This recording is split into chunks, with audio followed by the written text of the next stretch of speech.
Well, good afternoon. I'm up in my upper room. You can see that there's a pyramid hanging above my head. Held together with some blue tack. Well, it's not held together with blue tack, but that helps to orientate it. It's just a tie wrap attached to the base of the pyramid, some blue tack on the wall, and it's already been done orientated north. So this is in the loft. Anything under that pyramid, imagine you just follow the lines down, is under the influence of the pyramid. And this is Big Bertha. And just be gentle. I can just see it now the corner. This is a 4-foot copper pyramid.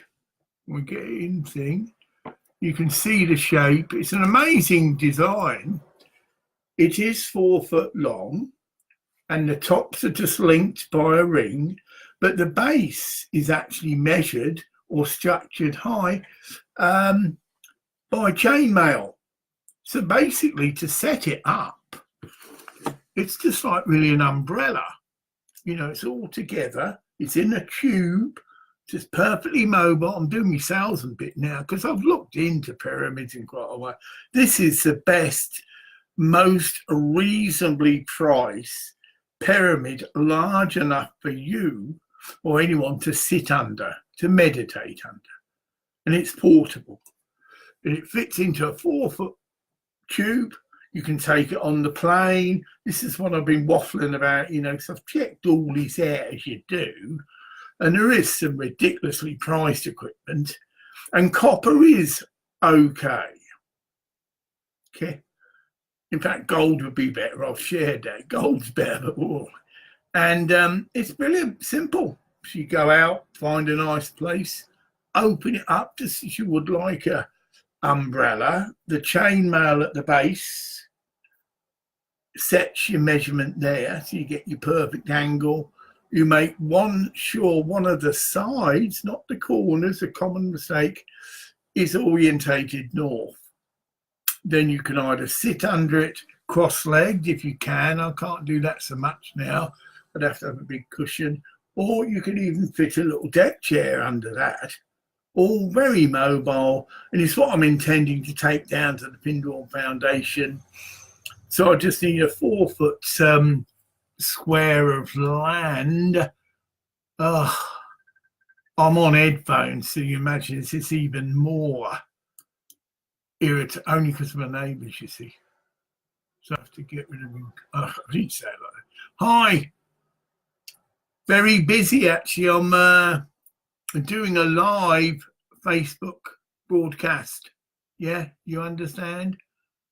I'm live now on Facebook, so I can't really enter into a chat with you now.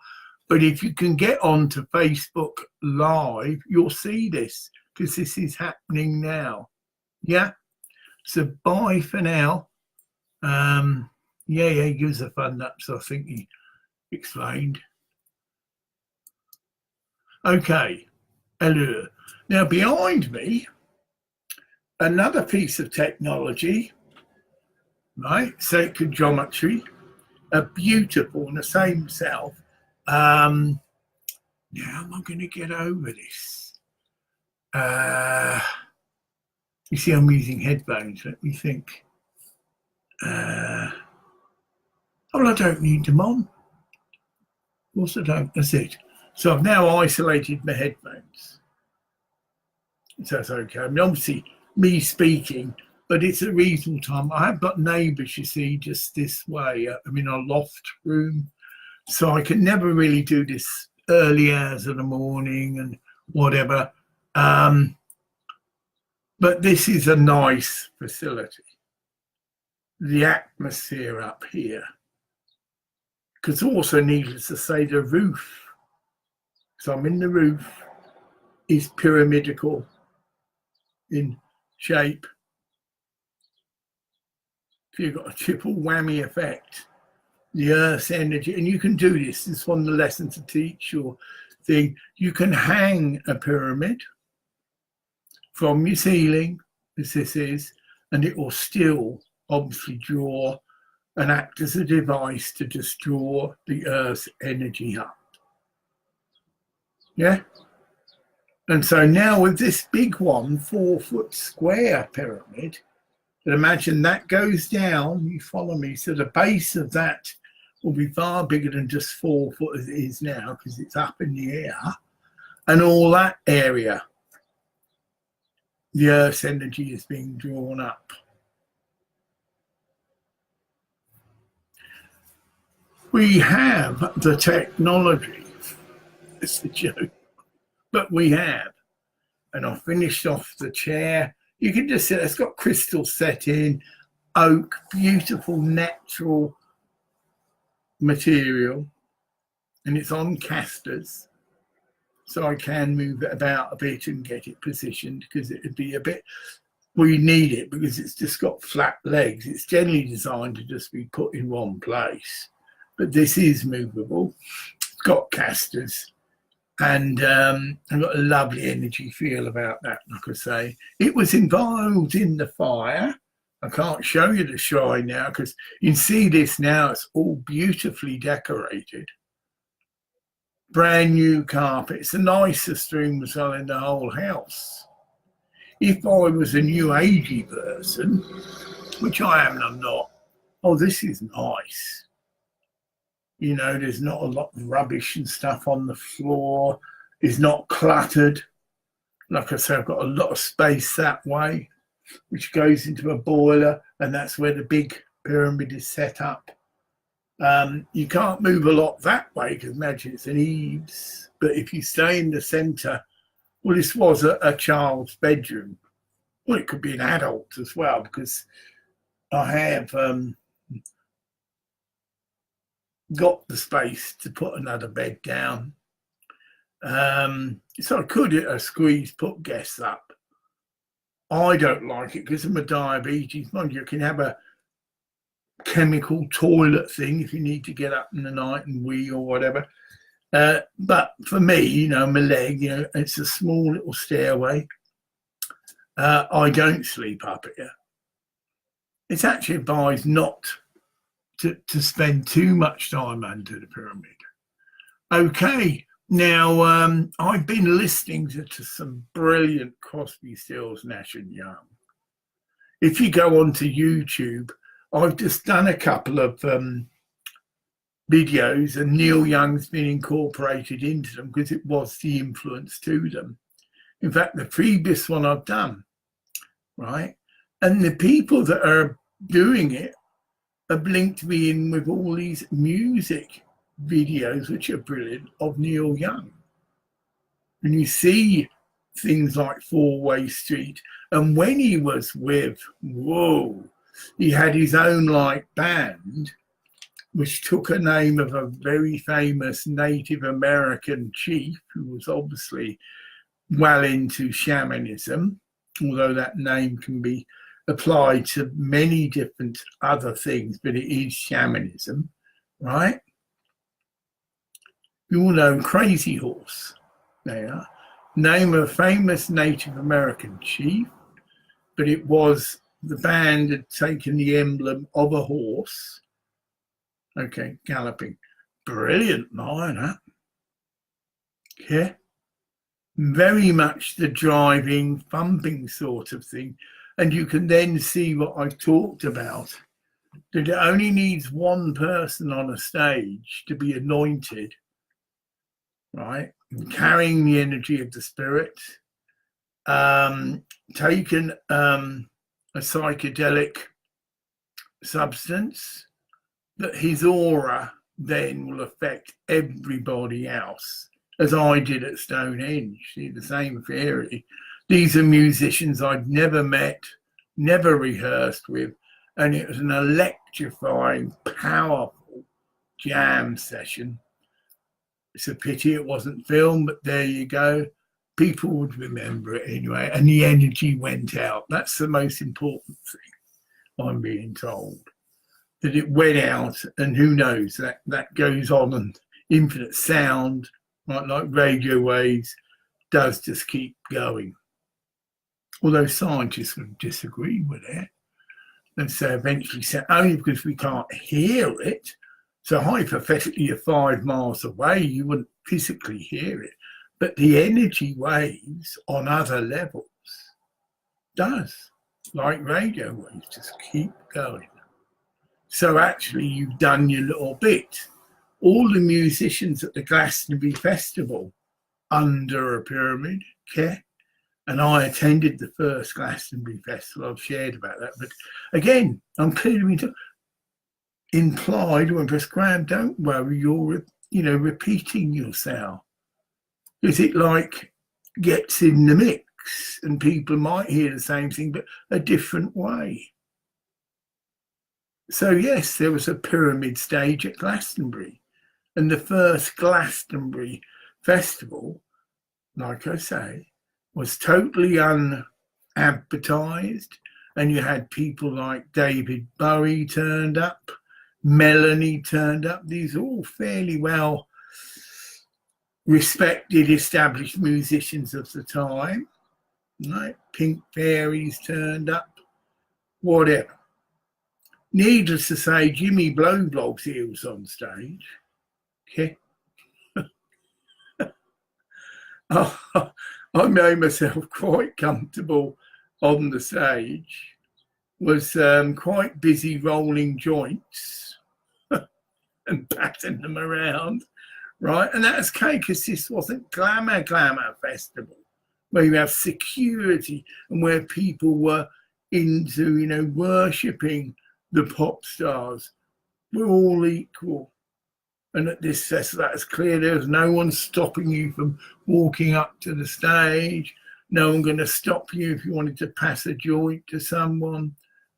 Nice. And so needless to say, I wouldn't say I turned on people, because I expect many of them had already turned on before. But also technically, yes, I had turned on many artists. And we go back to the same theory, that my aura was also part, very much so, of what was happening at the first Glastonbury Festival. Although I didn't have this understanding then, it probably blown my mind. Because you get into a mind thing, oh, well, I've got to get on the stage because my aura's got to be incorporated into this, and my energy has got to be incorporated. But mind you, I've taken that understanding and had an attempt to get a band together, but realised this is the mechanics of it. So you could ask to jam with someone and just say, oh, well, I'll just sit on the back and bang a triangle. Okay, yeah, that's all right. I'm just contributing to the energy, and I don't need to be the frontliner and all this and interfere with the way, the band's been presented, but I'm just part of it. And my energy and my aura will be part of it. And that's a vision I had to do with, meant to find that. The charity that I'm intending to start, called the Theatre of Unemployment, because it's all to do with the performing arts, and it will be a means of generating immense sums of money for charity, right? Because the Theatre of Unemployment will be a promotional agency. So it will organise performances, festivals, whatever, for charities only. So it is a charity, meaning it's run as a charitable concern, and people can earn wages, but a reasonable wage. There'll be no glamour sort of thing of, he's this and so he's paid 6 times whatever, and all this nonsense, right? There'll be no head. Well, there will be managers. I imagine it'll be branches all over the world, and it'll spread like wildfire, right? So you can have a Theatre of Unemployment in Paris, Theatre of Unemployment in New York, all the major centres, and they'll be made up of obviously people in that respective country, but their job and role will be to organise events for charity only. You can only get an event organised for you if you are a charity. And the vision was, I will get hold of it because it is still exists. It's a 2-page beautiful charter printed at the Findorn Foundation Press through my old mate, he's passed now, Lex, but they've got it on file. I did go in, funny enough, just as Lex had passed and never followed up, but they've got it still on their files. So it'd be easy to get, copies printed. They had a leaflet form of it as well, and a big A4 version, so it could be like a poster. But the thing is, I will be warned, be doing a video, and I'll just call it the Theatre of Unemployment Outline, and maybe a few other cryptics. It's had its own mantra, right? The art of the relief of suffering. Now, those that know that, the art is a way, a slang way, although it's incorporating arts, is brilliant. How you do something, the art of bread making, as an example to make it clear, right? The art of the relief of suffering. Now, this is how you do it. I mean, it is a brilliant concept, potential entity, if we want to call it that, and has immense work to do for the relief of suffering worldwide, a means of generating massive sums of money for charities. And how it would be, simply the mechanics of it, it would be a resource stored on the computer, so people would have to be computer literate, obviously be able to answer the phone, and that resource would be built on all the time. New people, artists would register with the Theatre of Unemployment. We would, all across they would be assessed, but then part of the Theatre of Unemployment outline of the sort of events, shows, multimedia events, right, would be a jam session. So you can have artists doing their own thing, but then at the end, those that are up for it and into it would do a jam session, right? And this probably is where my bit would come in. I would occasionally, or I think quite often, sit in with this jam session. I mean, I can sing a bit. Doesn't matter what you do. Get that already cleared out. I could just be playing the triangle, or one of these little ding, ding, ding, ding, things that you can hardly hear. Doesn't matter. I'm gone off on a tangent now. I made a film which demonstrated this, actually. It's at the Findorn Foundation. No, because I made this film and produced it, right? And I had one of these little handheld cameras, right? And I was doing the shaman's dance, get it? Because I was bringing down that energy, right? And all I was doing was looking through the camera lens, okay? And following the promptings of the spirit was directed to a certain musician. And so I was acting like a mixer. So this jam is going on, and then the violinist, moves in and starts doing a bit of lead. And so I tune right into the violin. And of course, it had its own little microphone, but people could see the fingering. And to look at it, it looks like a brilliant bit of mixing, because suddenly the violin is the loudest instrument, get it in the mix. Then I dance away and walk away and go to the sitar player. Same analogy.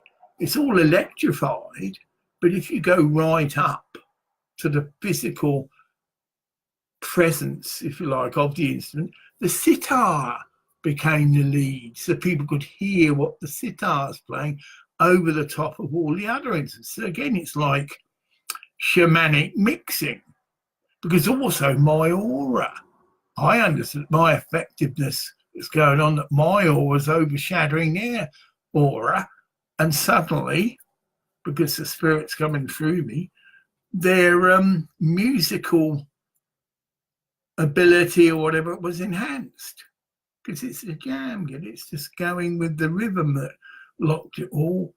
And this film was called World Music Day.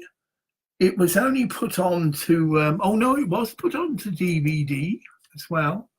And that would be in the Foundation's archives, because I very kindly gave away free copies to all the various people that were involved. And if there was any of the musicians still around, they had their own personal copy. And it was a unique event, as everything is unique. So I'm not on an ego trip, but it's, again, I'm sharing a sort of mechanics of how this technology works. The technology that everything actually has an aura. Every person has an aura. And if that person is acting as a channel, shall we say, for the spirit, their aura is enhanced and can overshadow and affect everything around them. Very similar to the idea, which is, it's the same principle of how a pyramid does that. Draws up the Earth's energy, get it? Spreads it out. Around the base of the pyramid, there's an energy field. All this has been mapped by the Russian scientists, right? You can go on certain web pages that are into pyramids and they'll show you a pictorial version of this, and it's in percentage. So you see a shaft of energy coming out the top of the pyramid, which again has been mapped, but you also see this auric field around the base of the pyramid, which is going out that way. Like now, right, there is a line. See, it's because it's back to front, right? You see my hand pointing back, but that width. But then round that way, both ways, is an energy field that way, and that can be measured and has been measured and demonstrated. So things to the side of the base of the pyramid are also incorporated into an energy field. And it's called an energy field because, of course, it is contained. It doesn't just go, it's not infinite, it doesn't go all the way that, but there is an energy field. This ties in with nuclear. Now, I might be wrong on this. I'm going to, just see what I channel. In theory, one nuclear weapon should destroy the whole planet, in theory. Because what happens with a nuclear explosion, the energy split of an atom or atoms, and the particles that are held around that nucleus that are normally whizzing around. Remember, we go into the swastika. That's what it's symbolizing. There's like a point actually in the original swastika, a dot.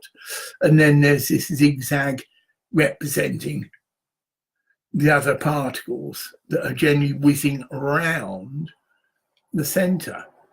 But if that center split, the particles just fly out. It's a chain reaction. Get it? They spring out. It's not just one atom, but spring out. They then hit the other particles, and you've caused what's called a nuclear reaction. Now, in theory, although maybe scientists now have got some explanation for this, but whatever, it will just keep going, and it goes through all the elements, right? Everything is disintegrated. And that's why I get this mushroom cloud shape, and the energy all goes up, and there's this thing. And then you get the physical effects, obviously, of the winds and all the rest. But in theory, it should just keep going. But it is contained. So there is an auric, if you like, limit to what that nuclear reaction can do. So it stops. Get it? Nothing new under the sun.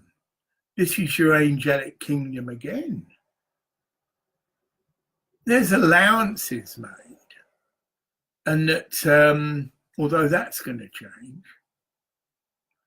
So nuclear explosions have been allowed, condoned, but they've been contained. Yeah, that means they stop. So far and stop.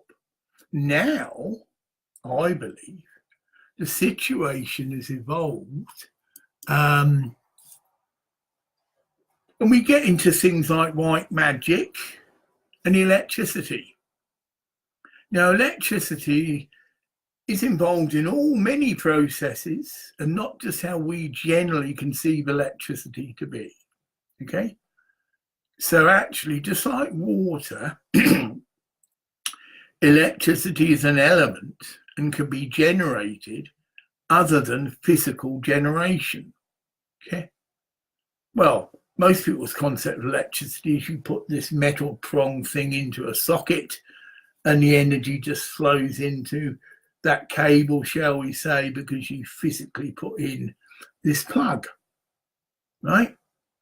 But electricity also can travel and does travel through every sort of phenomena, like the atoms that we're made of as a component or aspect of it that is electricity, right? You can do that. There's certain phenomena where you can actually generate electricity from your body and get a mild shock, right? As an example. So we are, in a sense, electrical beings as well as water beings. So we're about 80% water. There's your other analysis, isn't it? We are actually mainly made up of water. Okay? So we are, like, in a sense, water beings. Apparently this percentage drops as we get older, but we are mainly water. We go back to the other analogy. Water, universal storage device, all the other things that scientists have now discovered about water. But water has its auric field, and we are water. So we have an auric field that comes from water. Water has been shown to store every impression it's exposed to. And it's the same analogy with us. We haven't just got a brain, which we have. We've also got a stomach, which is similar to the brain as well, a command center. We've also got the heart chakra, the same thing. That can radiate out its own energy if we're moving, as it says, from the heart. So we can be focused in our mind, very mindy people. You know, the whole approach to life is intellectual and mindy. But the esoteric teachings clearly teach us it's from intellect. It's like, this is the Alice A. Bailey teaching, so of course a lot of this is still to be verified, right? From intellect to intuition. In fact, there's a book called that in the Alice A. Bailey Lucid Trust teaching, From Intellect to Intuition. So it's part of the evolutionary path that all of us can and have followed. And we've got a heart chakra, which is like an energy center again, but this can now be photographed or physically shown. It's maybe not quite a camera, but it would be it is a type of camera. And so someone can be sat down and they can be said or asked to radiate love or think love, but of course it affects all the aspects of our makeup. And it would be clearly shown of an energy field coming off from the heart. Of course, all this stuff, you know, comes down from thousands, who knows, millions of years ago. People knew that the heart chakra is the center as the great invocation says, from the center, from the heart of God, let love. There you go. The great invocation has these various stanzas, they're called, relating to various aspects of our makeup and the bigger makeup. So we start from the point of light within the mind of God. Yeah, let light stream forth into the minds of men. Right, this is the great invocation. Right, from the center, which we call the heart. I may have said this is often. I'm having people trying to video me. So don't worry, because this can easily be seen, and it doesn't matter if things get a bit out of sync, because I am being distracted because people are trying to video me. Right, from the point of love. Yeah, got it now. Points. From the point of love within the heart of God, let love stream forth into the hearts of men. May Christ return to earth. From the center, right, where the will of God is known, let purpose guide the little wills of men, the purpose which the masters know and serve. So we've gone through 3 centers now, the will. From the center, which we call the race of men. Okay? So it's like a center of a larger structure. From the center, which we call the race of men. Let the plan of love and light work out, and may it seal the door where evil dwells.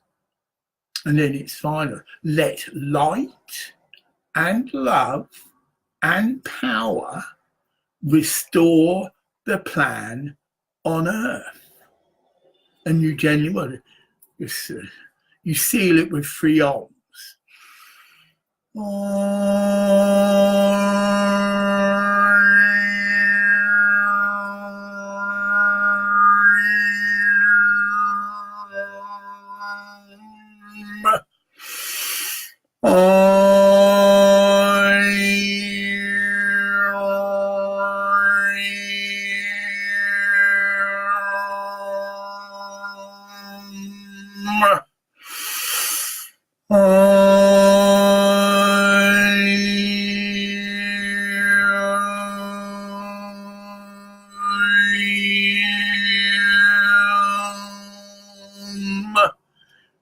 Which could be seen as amen, whatever, but it's a way of sealing a prayer, and in this case, a great invocation.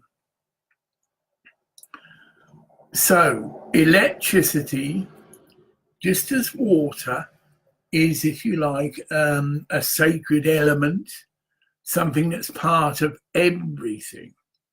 So all other life forms, all other things, all have an electrical aspect to it. So in a sense, you could argue or say they are electric, right? So we are electric, right? And everything else is connected and part of being electric, yeah? So we can, because as humans with the angelic kingdom, it's totally possible for us, some of us, who are practitioners of white magic, and all that means is that people who have been esoterically trained and see the whole of God's fantastic, phenomenal existence from that point of view, that everything in one sense is electric. You know, we've done the cosmic dance portrayal. Again, everything is vibrating, right? And so everything can and is electric. So someone can, with the help of the angelic kingdom, through prayer and invocation, take over, if that's the right word,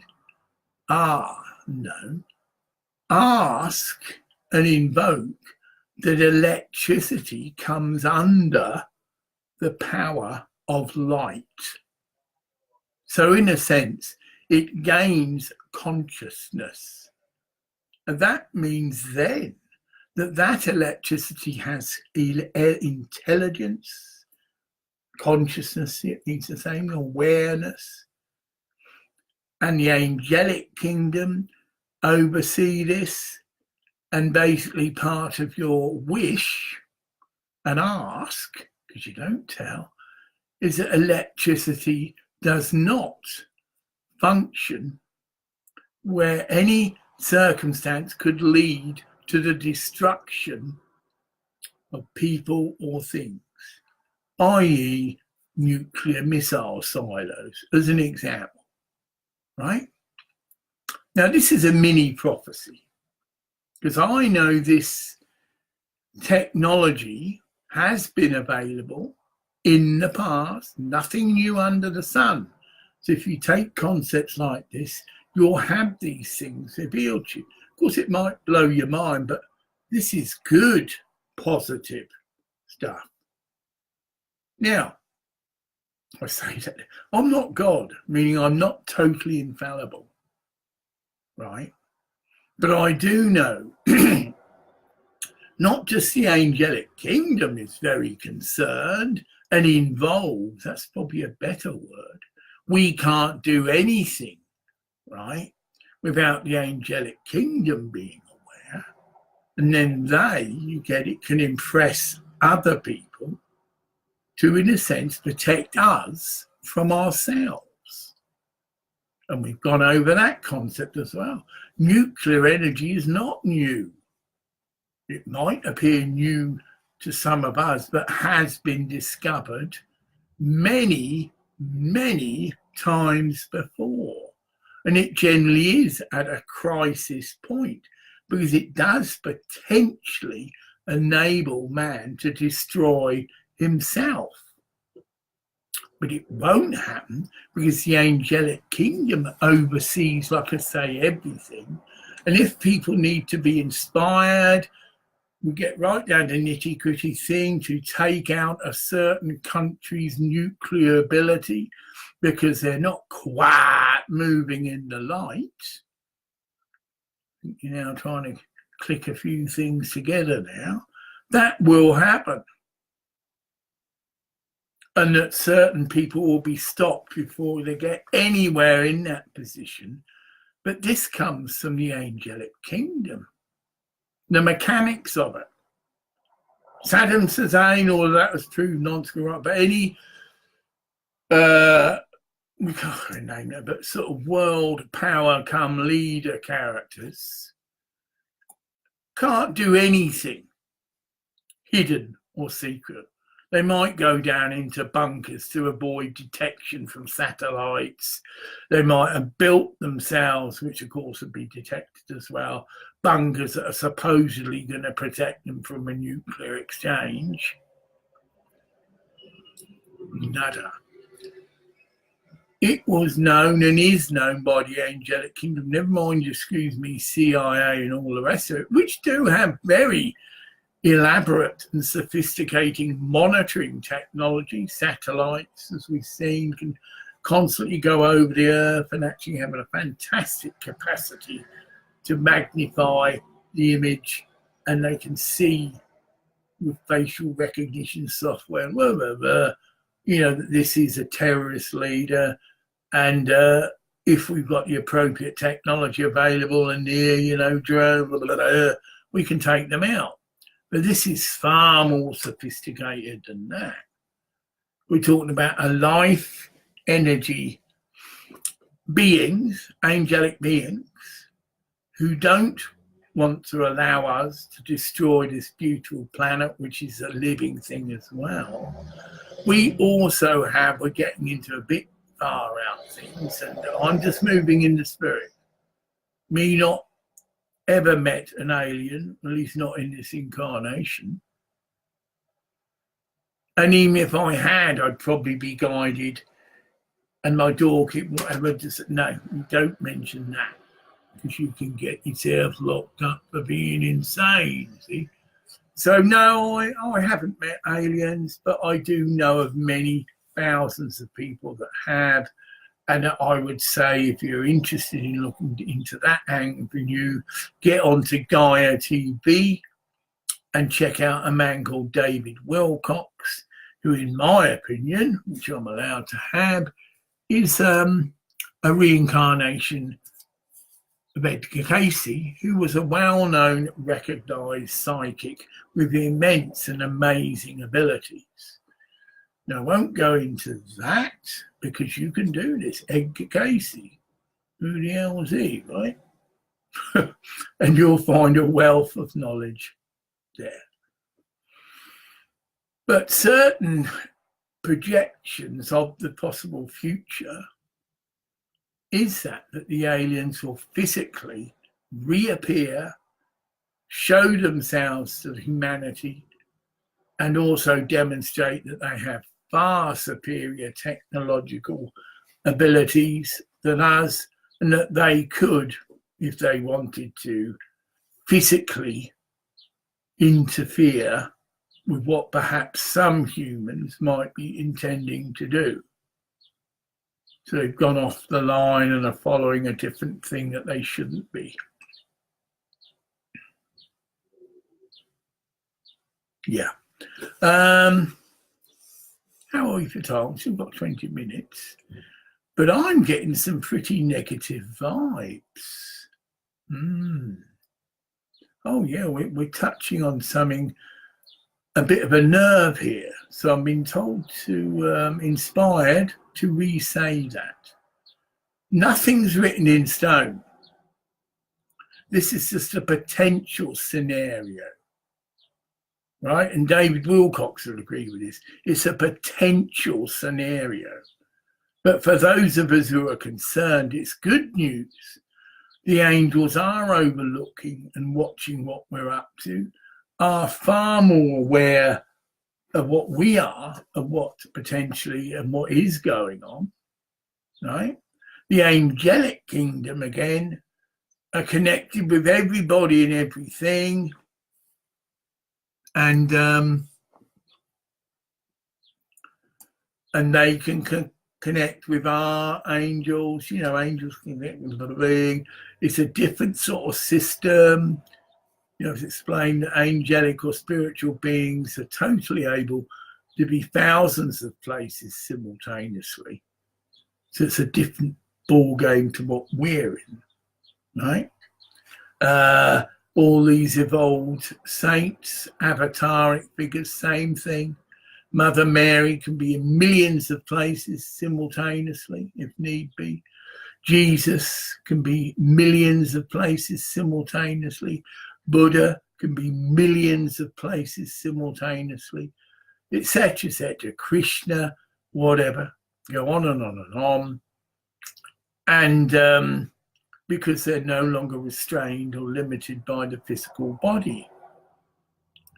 I'm just having that implanted in, but some people, even in the physical form, can do that.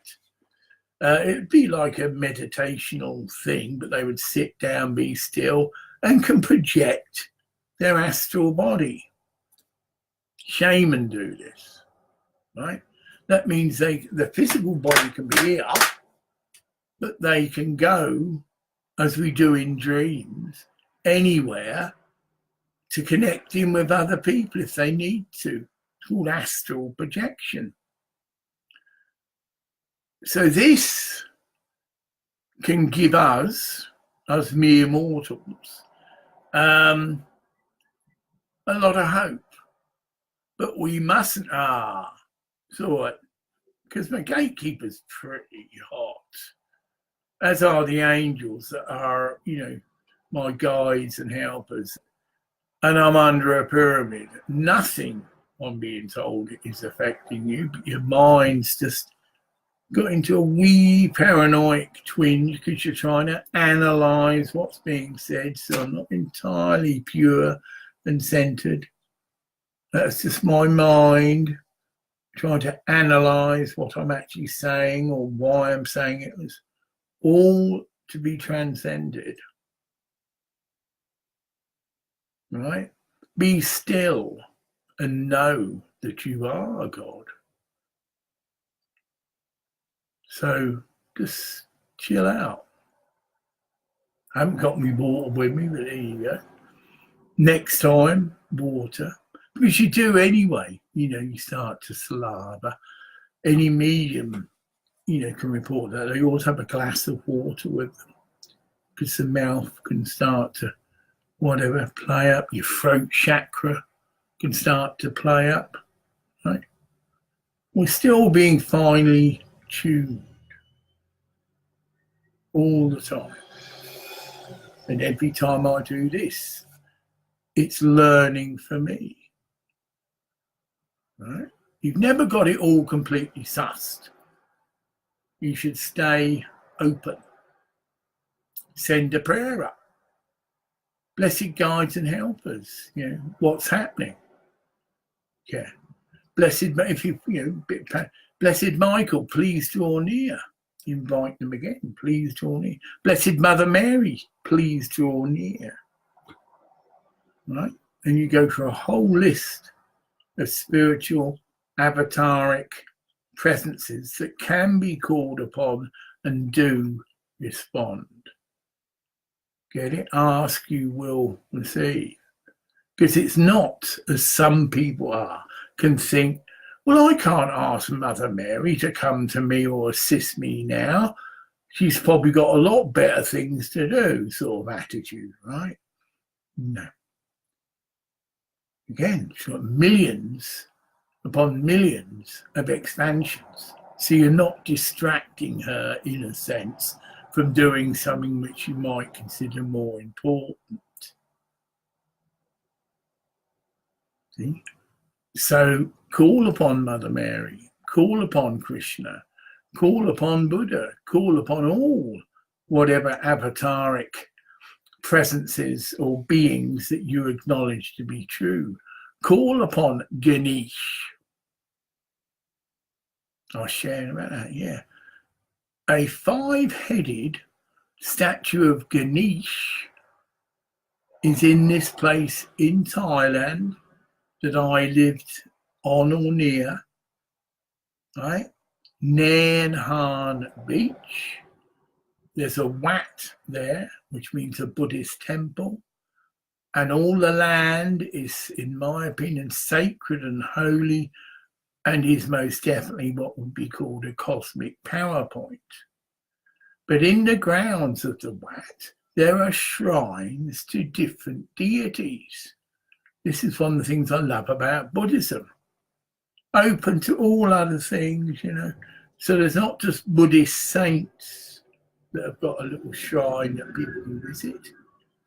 You've got a 5-headed shrine to the 5-headed Ganesh, if you like, manifestation. It's a genuine statue because I sussed it out, and there's various things that Ganesh has. Ganesh generally in his statue has a mouse, for instance, and all this can be sussed out again online, because I'm being told, Graham, you can't do it all. You can just put in a seed thing, and if people are interested, they must do their own research to verify and expand upon what you've just said. So this is a genuine statue of a expansion of Ganesh, or a form of Ganesh, in a Buddhist temple in Thailand. Okay, not generally, because Ganesh is considered a Hindu deity. Okay, well, we all know that the religions interchange, going back to Jesus, travelled all the way around the world and visited Tibet and all this, which is all factual. Any sort of teacher like that would not be limited, restrained to whatever country he may have incarnated into.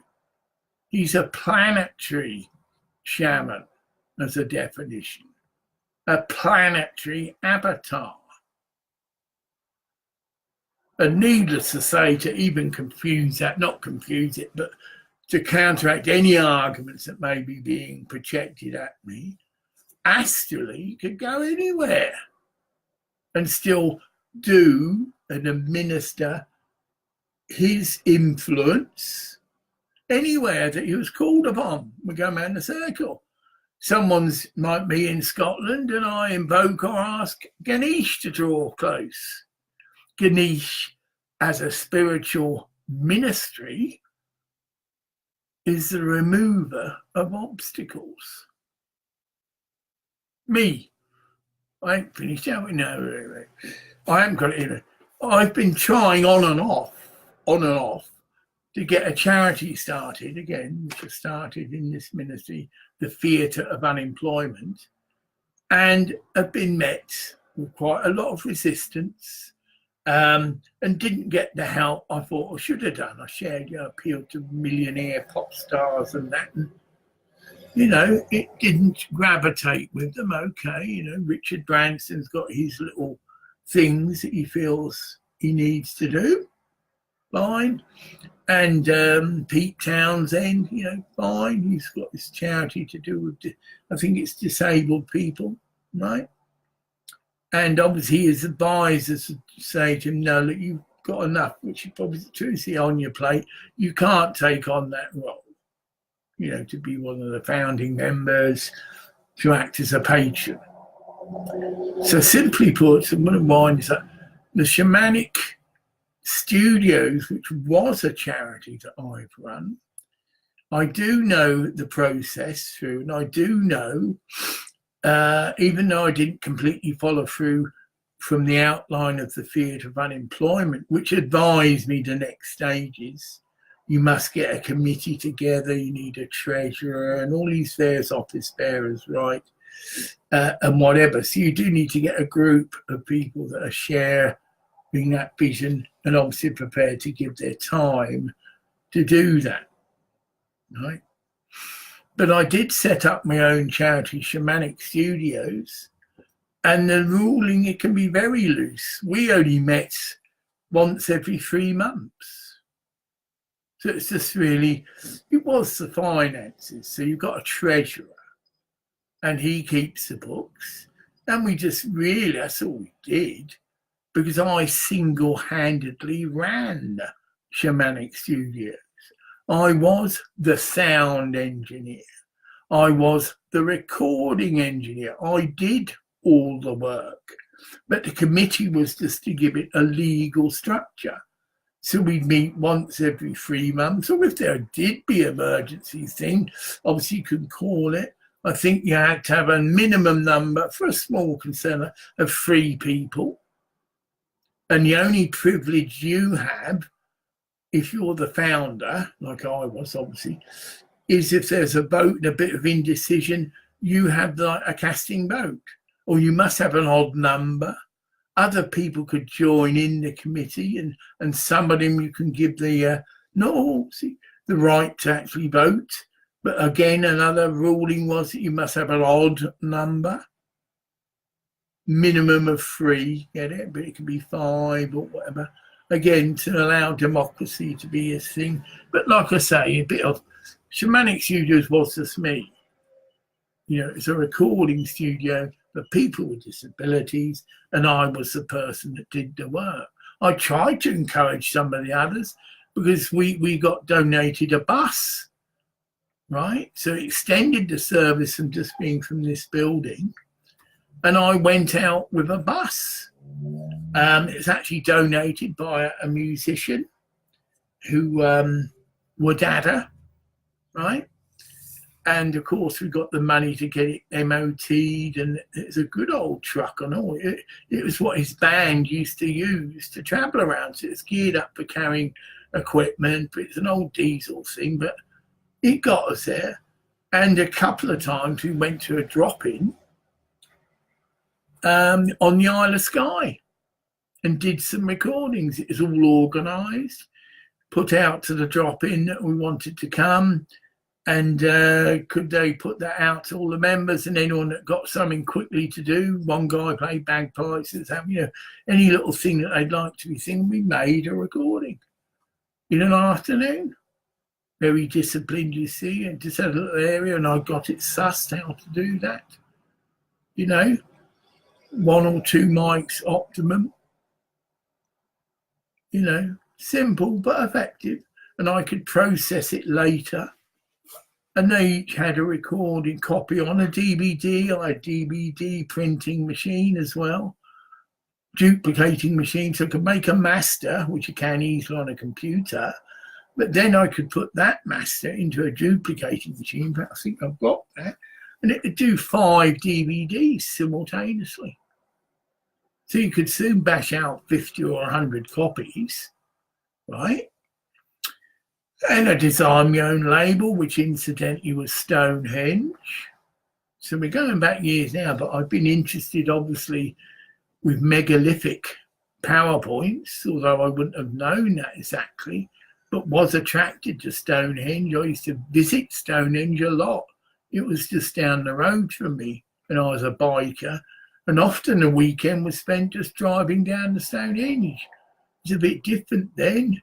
Very restricted now, and you've got to pay so much money and you can't touch the stones and all this. But then it's a bit more freer access. So I've had links with Stonehenge, which is one of the major cosmic power points, and have touched into the energy of Stonehenge many, many times, right?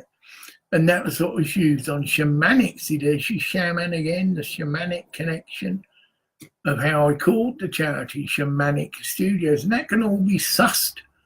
Like I say, it's on record. I did have to fold up. We're going to end on a negative note, he says. Well, yeah.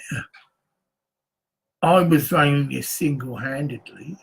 And unfortunately, the council started to recommend people to come and see me, although I hadn't really checked them out and hadn't consulted with me, because certain people aren't suitable.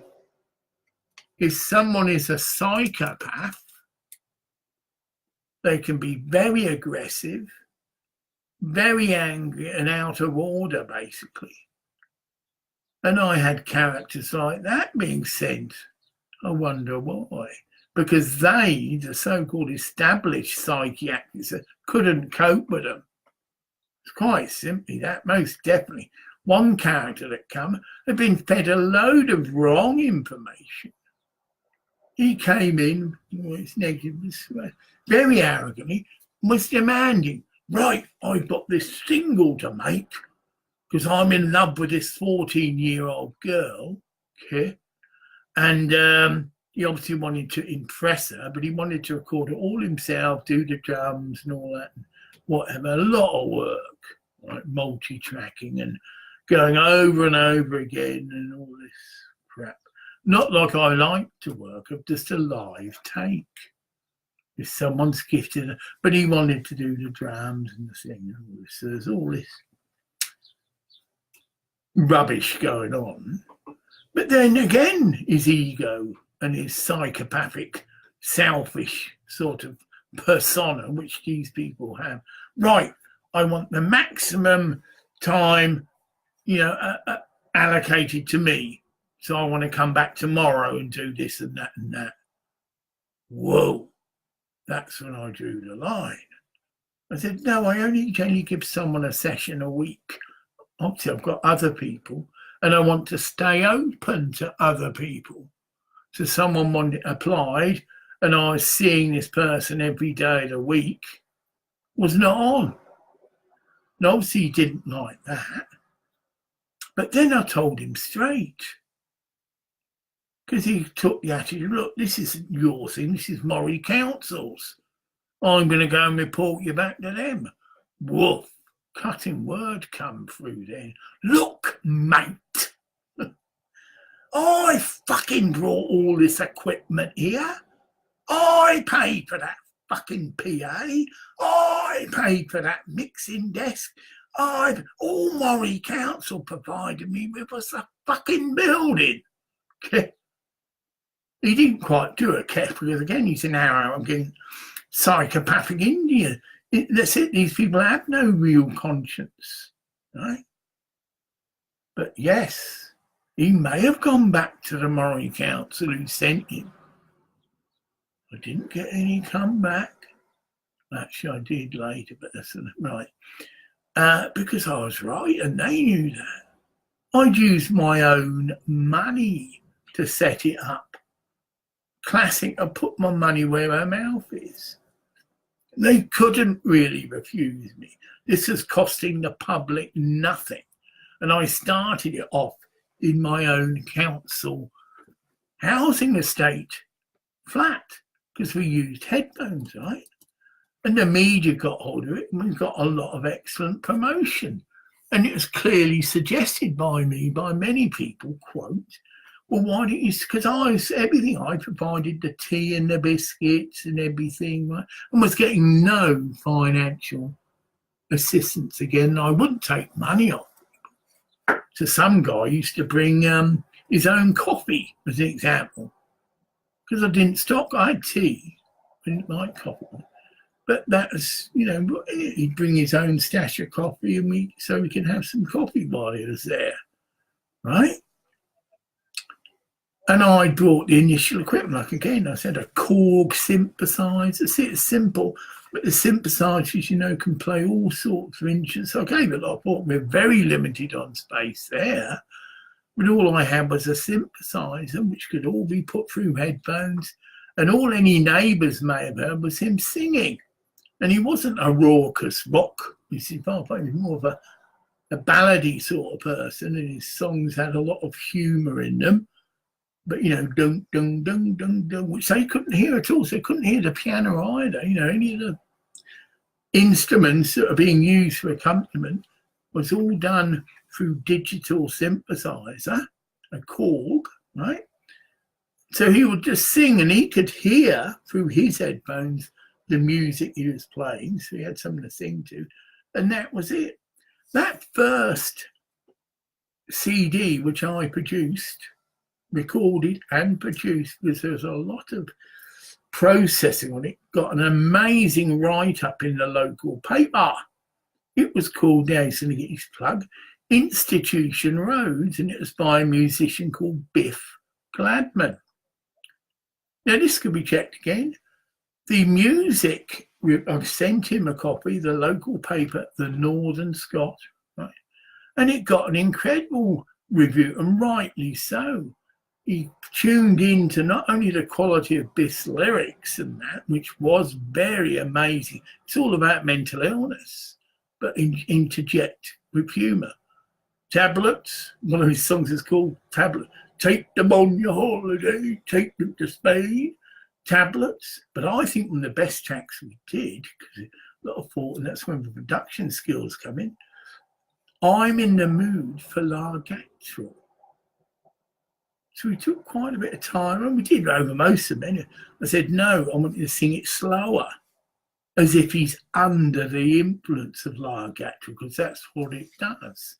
So the vocals came out, I'm in the mood for Largactual.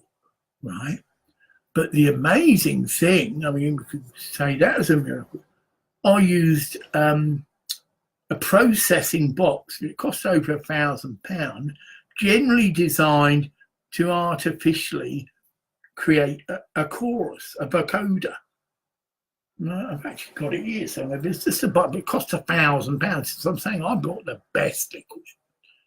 There's none of this nice, Yamaha key, and buying the cheapest stuff, which generally a council. This is the top-notch equipment available for the day, right? And this tap was amazing. This is what attracted Wadada. Other musicians could see also, wow, because it was done on the fly. He didn't hear what was happening to his voice, actually. So he was singing, but I was instructed, now I want it slower, I'm in the mood. And he did this fantastic line, Jack back toad, right? But the processing I put on that, of course, some people, when they heard it, said, it's distorted, didn't appreciate the production skills that have gone into it, and it's meant to be like that. It's trying to portray what it's like to be under the influence of Largactil. So it was meant to be slurred and slow, right? That's what you call production. So it got a fantastic write-up. He accredited my skills and Biff's vocals and that to some of the top musicians of the day. Pink Floyd, Thing to Thing, and my production skills. The local musicians really had their nose put out. Why?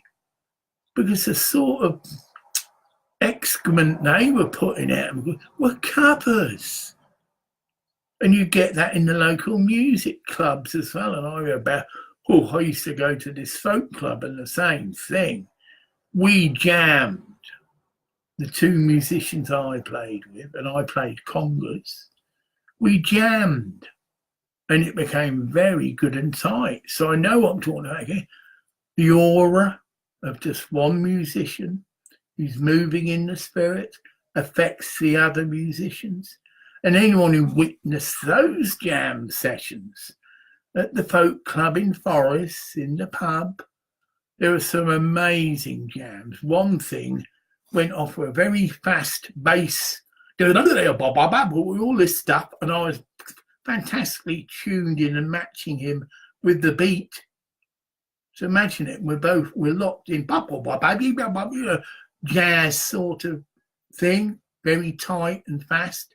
And then we ended exactly on the same note. In fact, I stopped in mid-flight. And people, whoa, got a big applause, but yeah. And this is the same with the lead guitarist. He had locked in as well. It works. And many musicians know this. Like I shared, Crosby, Stills, Nash and Young. All of them understood the mechanics of this. And this is what they started on. I haven't put it in. I was watching some amazing footage of Neil Young with his band called Crazy Horse. And this was doing exactly what I'm on about. He danced, right? Da, da, da, da, da, da, da, da. And the other musicians see locking into that, which is aura would be putting out. They were tightly locked in. And this incredible, this is the first time I've seen this, right? And it's footage, you'll see it's on YouTube. An amazing concert that Neil Young and Crazy Horse, that's how it's portrayed. And the first thing was all these fantastic, distorted, it was like a gong being king. Gong, gong. It's like that to me. The planet. Because I've moved into that. So there's a heartbeat. Boom, boom, boom. Boom, boom, boom. Boom, boom, boom. And I used to play these congas because I'd have my hand on the thing, on the rim, like tablas. So you've got a big bass driving heartbeat thing. Boom, boom, boom. Boom, boom, boom. And that's how we'd start generally a jam sessions, just giving them a basic beat. They were waiting for me to do it. No, that's it. Take it away, Sam. It's up to you. And then as I shared, would lock into the bass player.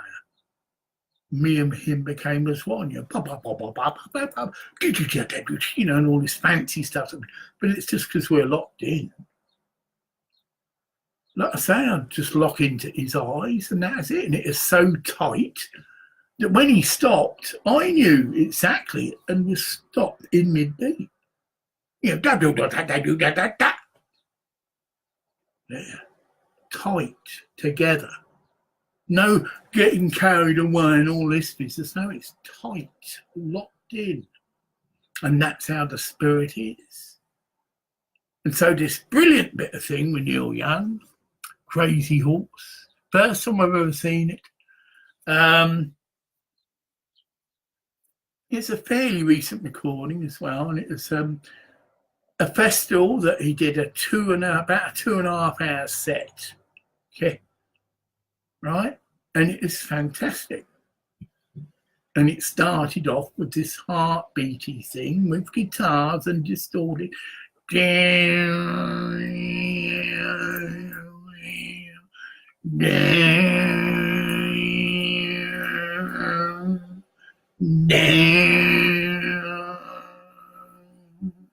You know, it wasn't just a couple of notes, you know, it carried on. That's clearly setting the theme for the piece, right?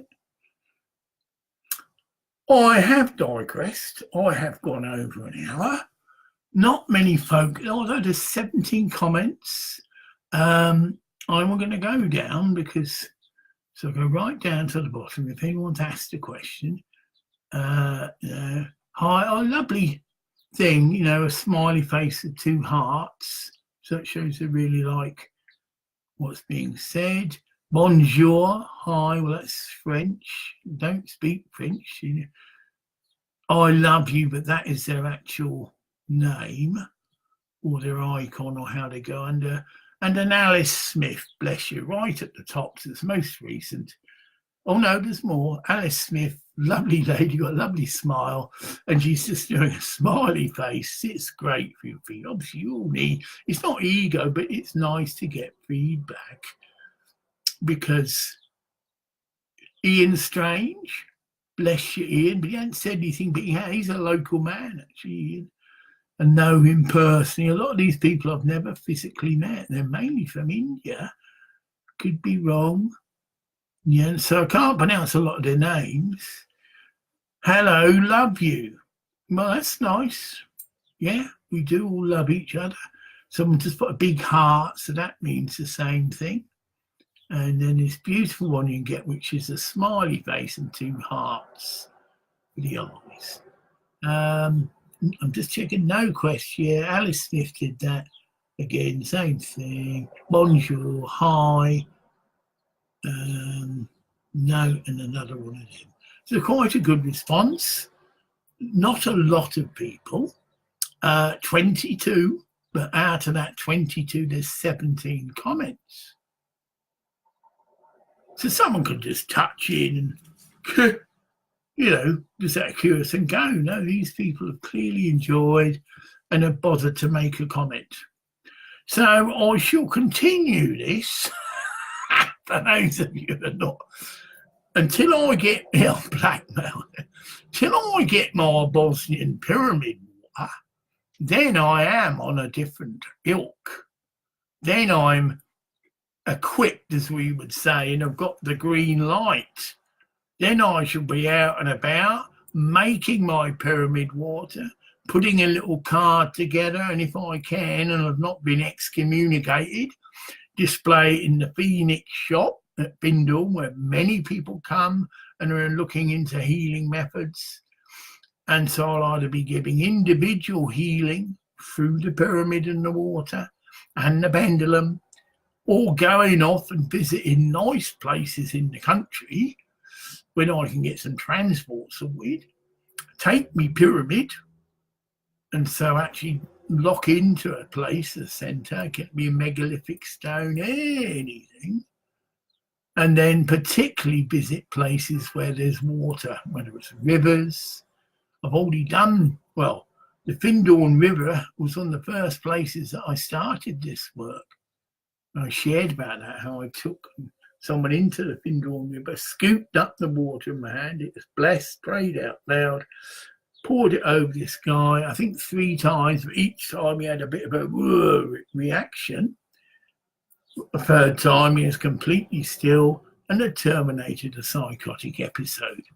So I know my direction, which each of us can find out. I know my little niche, you know, no one else has your part. I could focus totally on psychiatric conditions, could even go to the local hospital where we had this incident, because I am actually a lay Baptist priest. Okay, I'd just like to come into the ward and minister to anyone who may be a Baptist or a Christian, give the credentials. That is what the ministries of ministries is. It's like a credential. Because the Baptists don't have theological college. Get it? Whereas other religious Christian organisations do. No, they believe in just by your fruits you will be acknowledged. Or it's slightly different. You will know them, right? And I've got that because I've got ministries of ministries.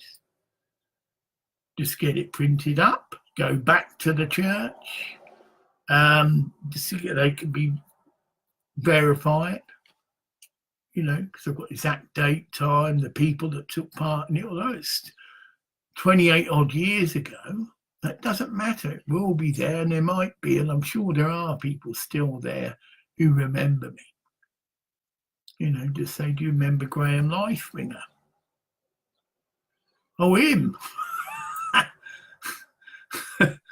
No, I didn't have any conflict there. Maybe that's a sign for you. No, there's not like with the foundation. There was quite a few exchanges of difference of opinion. Oh no, I was very obedient, but had made my own mind up because I felt the elders had got stepped over the line by saying this person wasn't interested in marrying me, although she had shared to me she was. I meditated on it and everything, and that was what I was given. Leave. So I didn't just run away. Gave a month's notice, plenty of time if anyone disagreed with it or wanted to talk me out of it or whatever, to do that. Carried on my ministry, carried on my work, didn't sulk, it wasn't a sort of that far from it. But I'm afraid it's time to move on. And I got back, because I did that when I actually joined. I had a lot of musical equipment. There was a band or bands in the church as well. They believed in worship bands and rock worship bands. And I did play my congas a couple of times, but no, they were shout, but I got them given back to me. Very honourable people, see, and they paid for all my belongings to be put on a big pallet, and they themselves, because they ran a whole food distributing company, Goodness Foods, which some may know or not, because whatever, and they delivered my possessions on a pallet to the Findhorn Foundation because I told them where I'm going. I had a friend there who I'd contacted, and Biff, who I'd love to meet again, but anyway, her name was Biff, but her proper name, Elaine Dowsett from Leicester. And we were really close buddies, a bit like me and Lex. We never had a sexual relationship, but we were really good buddies. And she would stand by me, as often did happen. Some of the people there didn't like me, and that they obviously shared in front of the wrong person because she got to hear about it. And it's all nonsense. She said to one person, no, he's not an idiot. Don't be so damn, fucking stupid. You just don't see him. I do know him. He's a very intelligent man, and just because he doesn't enter into all this ego shite that was going on. Okay, I'm off. I better shut up, anyway. So yes, I'm going to say goodbye. I've double checked again. Got a tearful face, but yeah. Ooh, a sad face. But is that because of what I said, or is it just because she is sad and just letting me know that? I could try and contact her. I've got who is it again? Okay.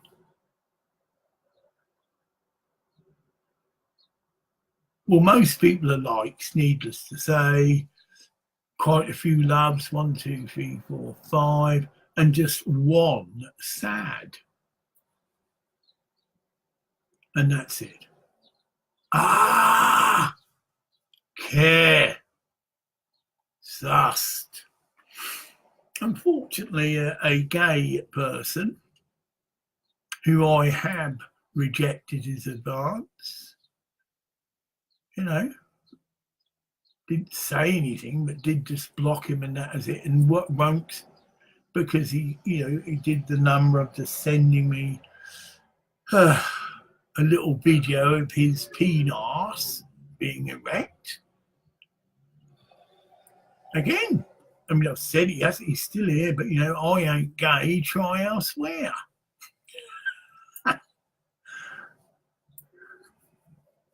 Thank you very much for joining us. It's, oh God, it's joking, isn't it? Oh, I better watch it. It's being diabetic, I should have regular intakes of food. But if I'm doing this, it's nearly 3:30, and I'm adding a midday meal, if you like, you know. It's now coming near to my tea time, so I might just stagger through, drink lots of water, which we're told actually that sometimes when we're hungry, it's just the body actually saying it's dehydrating. So I'll try that. Bye for now.